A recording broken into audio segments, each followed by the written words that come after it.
Toronto's center court was ready for another Alex Eala moment. Philippine flags were everywhere, Filipino fans were on their feet, and chants of Alex, Alex, rolled through Sobe Stadium. After everything Eala had done over the previous week, it felt like another unforgettable chapter was about to begin.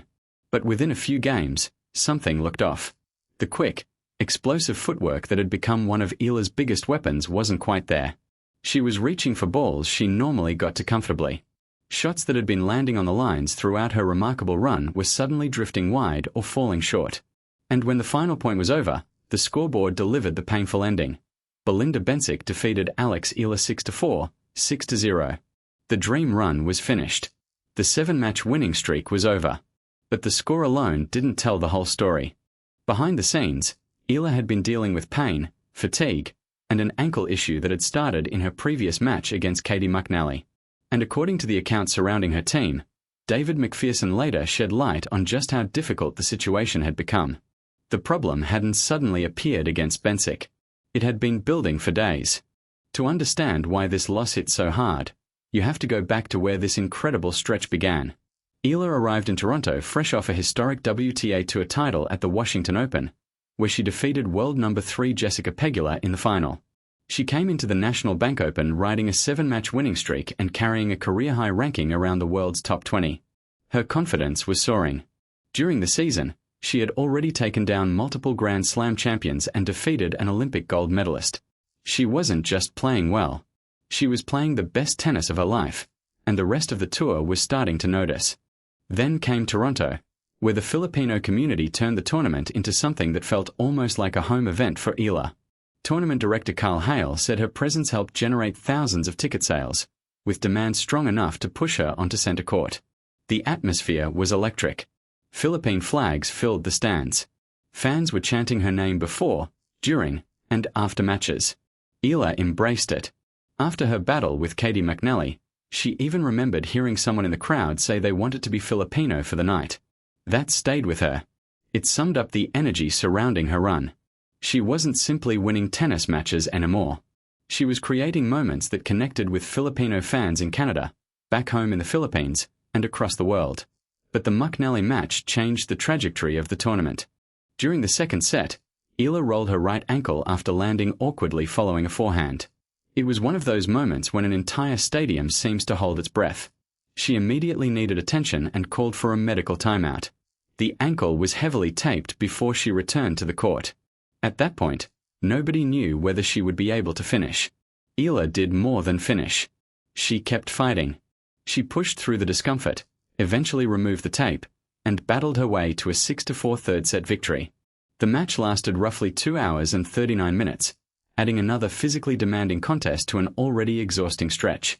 From the outside, it looked like another example of Eala refusing to quit. And it absolutely was.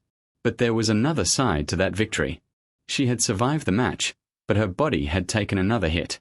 Afterward, Eala tried to ease concerns about the injury. She said there didn't appear to be anything seriously wrong and described the ankle scare as frightening but manageable. She remained optimistic about recovering for her next match. She also admitted just how physical the contest had been, saying it had pushed her hard. Eala trusted her team to help her recover and said she still had high hopes for the rest of the tournament. The problem was that recovery time was almost non-existent. Her schedule had been relentless.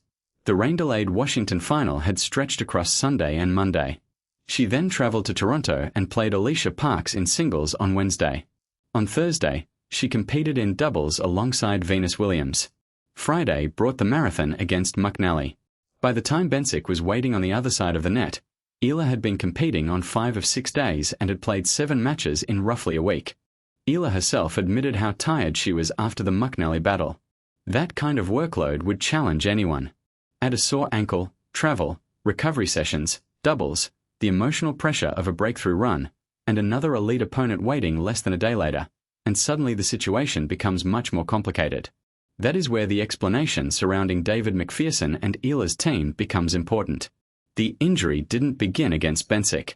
It traced back to that awkward landing against McNally. Eala's team worked to get her ready, but there was only so much that could be accomplished in such a short recovery window. The ankle was still bothering her, and even a small limitation can become a major problem at the highest level of professional tennis. Eala's movement is one of the foundations of her game. She relies on balance, speed, anticipation, and the ability to get into position early enough to strike aggressively. If the ankle affects any part of that chain, everything else becomes harder. You arrive a fraction late. Your balance is slightly compromised. You can't push off quite as confidently. Suddenly, a shot you normally take from a stable position becomes a defensive swing. And against Belinda Bencic, those tiny differences matter. Bencic is a Tokyo Olympic gold medalist and a former world number 4. She is one of the most experienced players on tour and already knew what it felt like to thrive at this tournament. Back in 2015, at only 18 years old, Bencic won the National Bank Open after defeating 4 top 10 players during her championship run, including Serena Williams. She also entered the Eala match with an impressive record against left-handed opponents and had not lost to a lefty since 2024. Even a fully healthy Eala would have faced a serious challenge. Still, the first set showed just how much fight she had left. Eala opened positively, holding serve at love for a 1-0 lead. Both players settled into the match, and the rallies became increasingly physical. Bencic began testing Eala's movement, moving the ball around the court and forcing her to change direction. The Swiss star eventually built a 4-2 advantage. But Eala refused to disappear. She fought her way back. Game by game, she closed the gap until the score reached 4-4. The crowd erupted. Philippine flags went up. The chants got louder. For a moment, it felt like the momentum might be turning again. Eala had pulled off difficult comebacks before, and thousands of supporters inside the stadium believed another one might be coming. Bencic had other plans.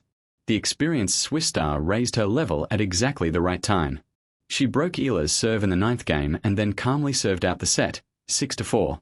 And from there, the physical toll became increasingly difficult to hide. The second set looked completely different. Eala's movement became more limited. Her shots didn't carry the same weight or precision.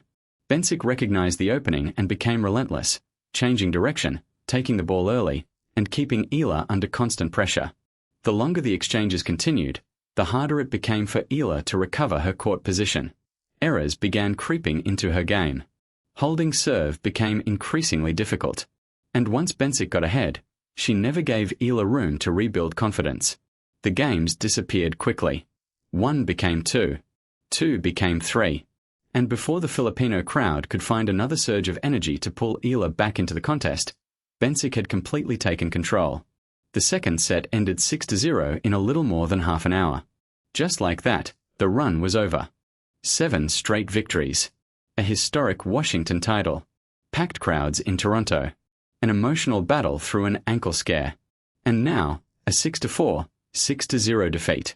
The result was painful, but the larger context mattered. The explanation from Eala's camp centered on 2 factors, the ankle and exhaustion.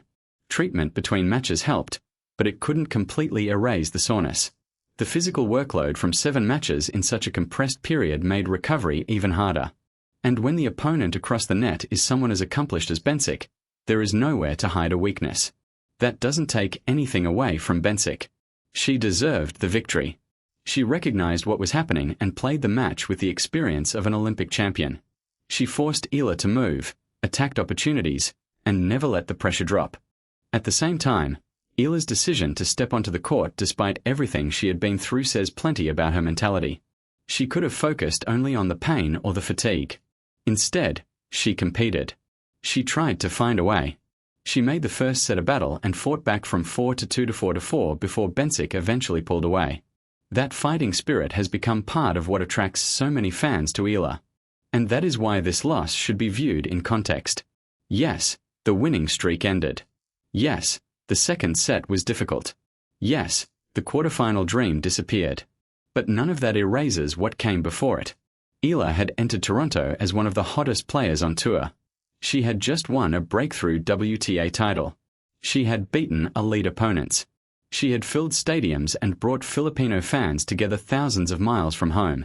She had shown she could handle major moments and compete against some of the best players in women's tennis. Professional sports can turn incredibly fast.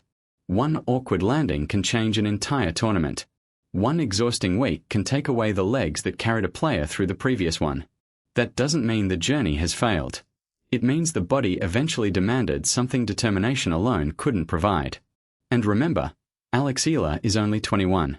Her career is still being written. She has already climbed into the world's top 20, beaten Grand Slam champions and Olympic gold medalists, and proven she belongs on the biggest stages.